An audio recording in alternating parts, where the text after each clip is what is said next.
Hello friends, welcome to my channel The M Family. Now today I'm going to show you a beautiful rangoli design which can be made by very simple things and it took very little time. चलिए सीखते हैं जल्दी से simple सामान से रंगोली कैसे बनाई जाए। इसके लिए मैंने पहले से कुछ तैयारी कर लिया। इसके लिए मैं कुछ चाहिए प्लेट्स, इस तरीके का एक कोई भी राउंड सा स्पून या कोई एक डिब्बे का कैप भी ले सकते हैं, एक छन्नी, ठीक है।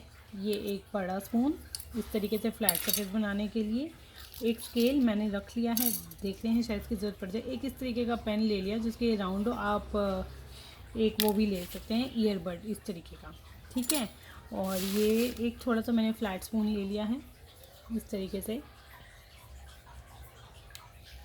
ठीक है।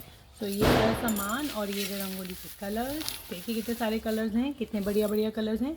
चलिए देखते हैं कैसे किया जाता है, ठीक है। तो फर्स्ट ऑफ ऑल हमने एक डिज़ाइन बनाना है। सबसे पहले हमें एक बड़ा सर्कल बनाना है। मैंने इस प्लेट को उल्टा करा है।